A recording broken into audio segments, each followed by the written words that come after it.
underneath the grave advance to the gold medal game. Yesterday, we all bore witness to the power of Team USA when they catch fire. After a Bogdanovich three-pointer and taught in USA legend Carmelo Anthony's direction spurred the US towards a comeback down 13 heading to the fourth quarter. Some of the best shot making and superstar teamwork was on display last night as the US cranked out highlight after highlight. We witnessed some of the best players of the last decade, and for some of them even longer, all team up to put on a show in one of the most fun Olympic Games in recent history and probably ever, against the reigning MVP and honestly formidable Serbia roster. The US executed an amazing comeback that people are going to be talking about for a bit. Steph Curry dropped 36 points on some incredible efficiency and also stuck in 8 rebounds. LeBron dropped 16 points, 10 assists, and 12 rebounds. And although Durant only had 9 points, he had some big shots on the line to help the US secure a big win, and he was way more important than the box score showed. I want to take a quick moment to break down how the US dominated Serbia in the fourth quarter, as well as appreciate that we once again got to see 3 of the most dominant players of the past era unite to play some of the most fun basketball we've seen in a while. Here, with a little over 7 minutes left, it's a simple LeBron toss to KD for 3, and thankfully this maybe AD flop results in a KD and one and not injury. Simple as a play like this is, Durant's shot making late in the game was a huge reason why US found themselves on top at the end of the game. Keep in mind, this was almost immediately followed by a Booker three-pointer as well, and the US just kept firing, much like a lot of Serbia earlier. But early here in the fourth, the US effectively snatches the momentum, and it's clear even when they kept the lead, Serbia was struggling to keep up with the US. That excellent shot making from Kevin Durant I just mentioned came in clutch only a minute later, as the US play that continues to go nowhere ends in a bucket because Durant's unreal physical attributes and shot making means he can just net this mid-range right over the defense. It's no surprise Kerr is choosing to start Durant against France, considering he just couldn't miss when they needed him here. Even after a pretty quiet beginning to the game, where Durant didn't even shoot much, he responded time after time again in the fourth when they needed him to.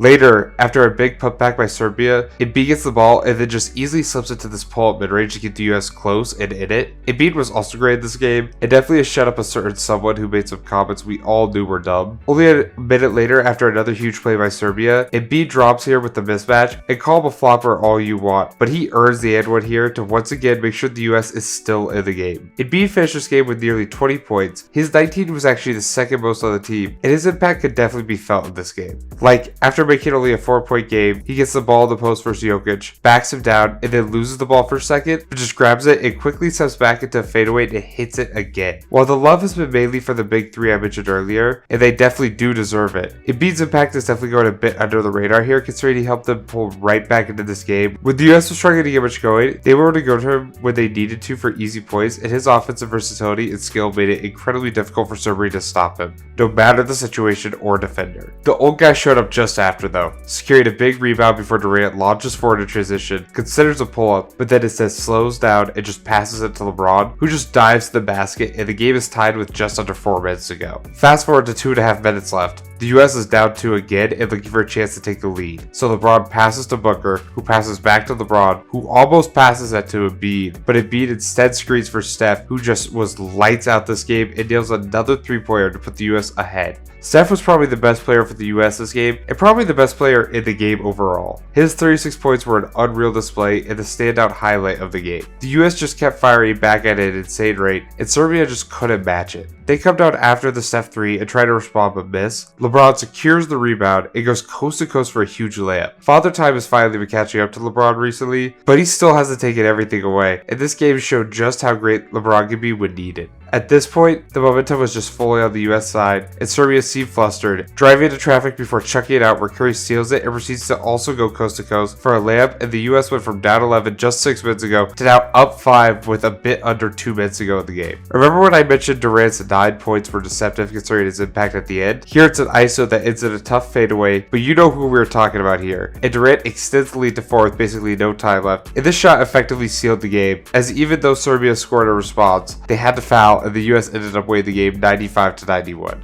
When the US announced they were having the stacked roster, people were expecting this level of domination, and eventually, a statement that made it clear they were at a different tier. And this may have been that. Fueled by Noah Lyles' comments, a lot of trash talk from Bogdanovich, and a disappointing result last year, the US has had an incredibly fun run, and like I said earlier, gave us one of the best Olympic basketball games ever, and arguably one of the best basketball moments of 2024. Seeing our favorite aging legends and today's modern stars team up to create the ultimate roster makes these Olympics way more fun. The cycle of Unreal USA rosters has continued, first with the Dream Team in 1992, who first showed the US at their peak powers, then the 2008 Redeem Team, who reminded the world how good the US hoops could be, and now this 2024 roster is once again reminding the world how dominant US basketball is. And when our best players show up, we're in our own tier. Ironically, each of these teams are 16 years apart, meaning in 2040, we'll likely see the next great US roster, with an aging Anthony Edwards and Tatum taking the roles of LeBron and KD.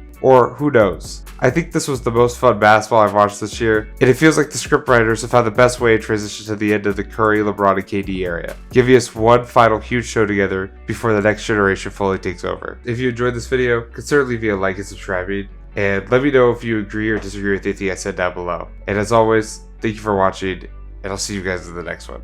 Peace.